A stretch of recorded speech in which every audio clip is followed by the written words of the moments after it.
my God! Raiders fan! An opportunity has just arisen that could completely change the course of our season. Las Vegas is eyeing an impressive move to strengthen the secondary defense, and you won't believe who could arrive. He was just released by the Patriots, with a history of productive campaigns and only 29 years old. But that's just the beginning, because the Raiders also have a strategic plan to protect Geno Smith, aiming to add an elite offensive tackle, capable of transforming the line and giving our QB time to shine. And as if that weren't enough, the franchise has made crucial decisions behind the scenes. Captains have already been chosen, leaders have been defined, and the mood in the locker room is more intense. I got exclusive information about every detail of these moves, which has not yet appeared in any major portal. Raider in the season that is about to begin. The Las Vegas Raiders are in dire need of a secondary after losing key players during the offseason, and a surprising opportunity has just emerged that could change the trajectory of the 2025 season. The New England Patriots released safety Jabril Peppers after roster cuts, uncovered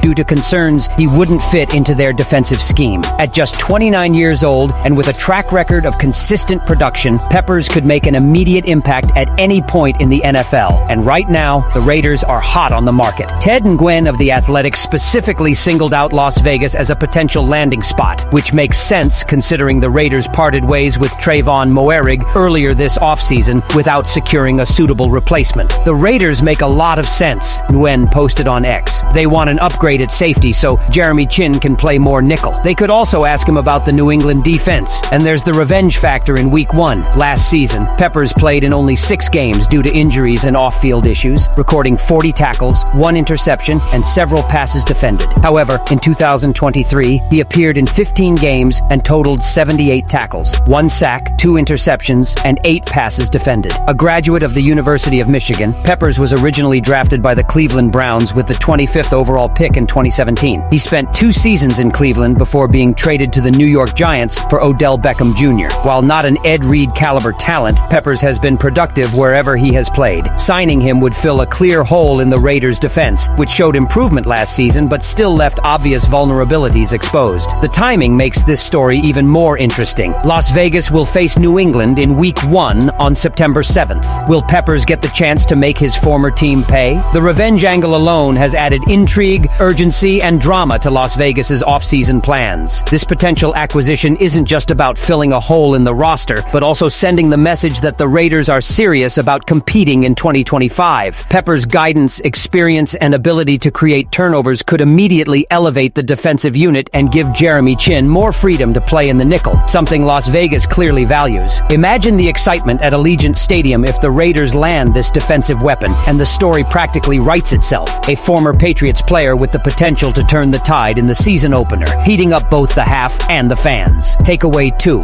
And if the Raiders are considering such a high-profile defensive change, protecting quarterback Geno Smith has also become a priority. If Peppers can strengthen the defense, the Raiders also know that protecting Geno Smith on the offensive line is another crucial piece to their season success. As the 2025-26 NFL season approaches, the Las Vegas Raiders are poised to take a significant step forward. While some fans may still be skeptical due to recent struggles, the team's trajectory shows clear signs of promise. However, one area remains a pressing concern: protecting quarterback Geno Smith. With limited weapons and an offensive line that has shown inconsistency, the Raiders know that improving their pocket protection is essential to any chance of sustained success this season. Fox Sports recently aired a mock 2026 NFL draft and projected the Raiders would select offensive tackle Caden Proctor from Alabama. Proctor, a former high school recruit, stands 6'4" and weighs 350 pounds, combining size, strength, and athleticism in a way few prospects can match. Last season, he allowed just 3 sacks, according to Pro Football Focus, PFF, and earned a 91.7 pass-blocking grade in his standout matchup against Georgia's dominant defensive line. Proctor's skill set would complement left tackle Colton Miller, recently re-signed by Las Vegas, giving Geno Smith the time and space needed to make plays. While PFF ranks the Raiders' offensive line 18th overall, the progress is evident. Miller has consistently demonstrated elite pass-blocking ability, ranking 11th among NFL tackles with an 82.2 grade. Guard Dylan Parham earned a 74.3 grade, ranking 17th among his peers. Right tackle DJ Glaze and center Jackson Powers Johnson showed flashes of promise as rookies, but will need to take another step forward for the line to reach an above-average level. Adding a tackle like Proctor could solidify this unit for years to come, turning a weakness into a potential strength. Reports suggest that Proctor excels in both run blocking and pass pass protection, making him a versatile addition to the line. For a quarterback like Smith, who thrives when given time to analyze the field, having a physically dominant and technically sound tackle is invaluable. While he can occasionally buckle under a bruising rush, Proctor's combination of athleticism, range, and quick footwork allows him to recover quickly and consistently neutralize edge threats. In short, he's exactly the type of player who can anchor an offensive line for the next decade. This move isn't just about immediate protection. It's a statement that the Raiders are committed to building a balanced team capable of competing from week one. Adding an elite tackle like Proctor would strengthen the offensive unit, complementing potential defensive upgrades like Jabril Peppers and giving Geno Smith the stability he needs to succeed. Fans can imagine Smith dropping back confidently, knowing he has a fortress of blockers ahead of him, while the team's overall identity shifts toward competence and consistency on both ends of the floor. With defensive prowess like Peppers and offensive stability potentially on the horizon, the Raiders are also making crucial leadership decisions. With the offensive line strengthening and new pieces arriving, now is the time to determine who will lead the team on and off the field. As the Las Vegas Raiders prepare for Week 1, the team made a decision that goes beyond X's and O's, a choice that could set the tone for the entire 2025 season. Leadership matters as much as talent, and the Raiders are formally considering the players who will guide the locker room on and off the field. After training camp concluded, head coach Pete Carroll announced the team captains, chosen by a vote of the players themselves. Max Crosby was named defensive captain, Geno Smith assumed the role of offensive captain, and A.J. Cole will lead the special teams unit. This is more than a formality. It signals trust, respect, and the kind of culture the Raiders are fostering as they enter a new season. What makes this particularly notable is that many of the Raiders captains are with the franchise from their Oakland days, but Geno Smith, a rookie, receiving an honor speaks volumes. This highlights the immediate impact he's had, not only with his performance during training camp and preseason games, but also with his professionalism and leadership. The general manager noted that Smith's work ethic, preparation, and ability to command respect from veterans quickly secured him a position at the helm of the team, helping stabilize a position that has long been a weak spot for Las Vegas. He's been everything we wanted: hardworking, competitive, and fully committed, Carroll said. He doesn't just throw the ball, he absolutely leads. Watching him interact with Max Crosby is fun because you see a quarterback who isn't intimidated by elite defenders. He brings energy and poise that fuels the entire game. Smith's leadership, combined with potential roster additions like Jabril Peppers in the secondary and Caden Proctor on the offensive line, positions the Raiders to enter the 2025 season with a renewed identity, one that can compete consistently and inspire confidence starting in Week 1. The captaincy selections are also symbolic. By empowering players like Crosby, Smith, and Cole, the Raiders signal that accountability and performance go hand in hand. Senior leaders maintain continuity and stability, while new leaders like Smith inject new energy and perspective. This balance is crucial, especially as the Raiders face early tests against teams like the New England Patriots, where strategy, leadership, and execution will be put to the test. For fans, this announcement is more than just names on a roster. It's a statement. The Raiders are building a culture of leadership, accountability, and trust. These captains will serve as a bridge between the coaching staff and the players, ensuring they remain focused, disciplined, and resilient throughout a grueling NFL season. And with Week 1 approaching, the impact of these decisions, coupled with strategic roster changes on both offense and defense, could dramatically shape the trajectory of the Raiders' season. With the Raiders essentially adding Jabril Peppers to the secondary, bolstering their experimental line with a top-tier tackle in Caden Proctor, and Geno Smith taking on the role of team captain, could 2025 finally be the year Las Vegas becomes a true contender? Leave your opinion here. Don't forget to like and subscribe to the channel. I'll be back later to update you with the latest Raiders news.